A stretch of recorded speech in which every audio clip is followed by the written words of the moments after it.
If you had the choice between eating a nice home-cooked dinner or a box combo from Cane's, which are you more likely to choose? According to Nutrition and Public Health by Edelstein, the U.S. is the world's largest producer of genetically modified organisms. The chances are, unless you are specifically watching what you eat, at some point throughout the day you are going to come in contact with foods that have been processed or artificially altered. Throughout our lives, our diets tend to be accustomed to our daily routines, the habits of our lives, and many other different variables. With this being said, my freshman year of college was the first time in my life that I was not consistently eating a home-cooked meal at least 4 nights of the week. I'm grateful to be able to say this, but this was just normal for me. Now, since I didn't have my parents to cook for me, nor did I have a place to cook for myself, I began eating lots of fast food. Of course, at first, I didn't mind, because who doesn't enjoy splurging on junk foods? But the problem was just that they were junk foods. After a while of eating these foods, such as junk food and fast food, we tend to get less satisfaction from eating them, not to mention all the money we spend. How many times have you eaten something that you know was not good for you and have gotten an awful feeling after? Well, oftentimes, we know this is because we eat something that we just know isn't good for us, but enjoy it so much that we can't stop eating it. Well, these sickening feelings that we get is our body's sign to tell us to quit.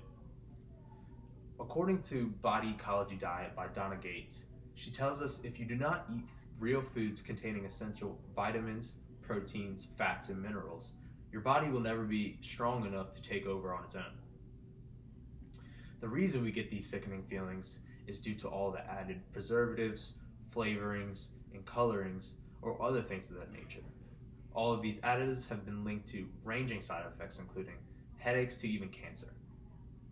Food processors are able to change the foods by making them more appealing, more consistent in shape, and giving them longer lasting shelf lives. The way the processors are able to attain their goals is by chemically altering, adding artificial preservatives, and modifying the natural states of the food.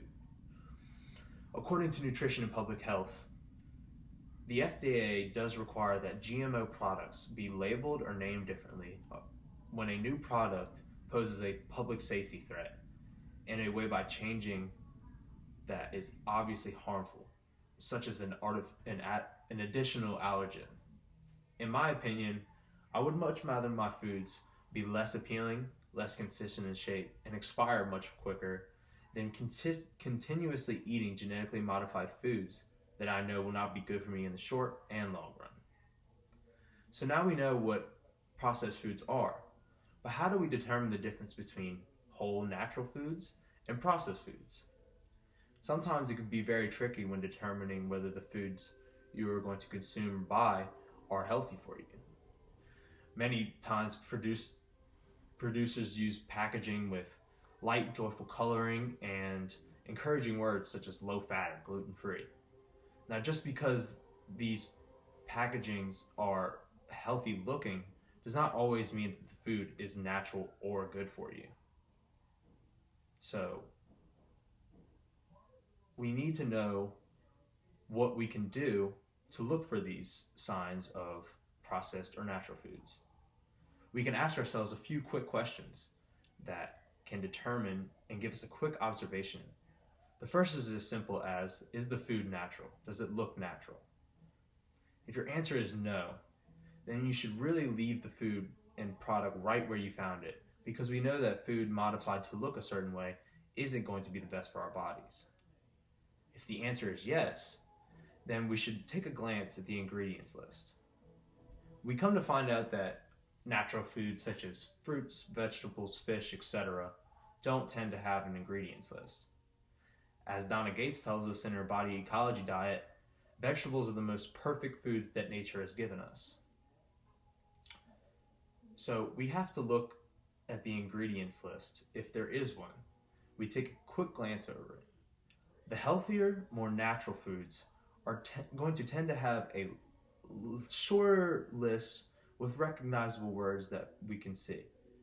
The foods that we need to stay away from are the foods that tend to have a long ingredients list with unrecognizable, unpronounceable words. The facts are that it is almost inevitable to eat processed foods. But if we can do our best to avoid them, we can only benefit. We have been eating processed foods at a rate that no generation before us has. So we really might not know how critical it is to stay away from foods like this that have been made in a lab.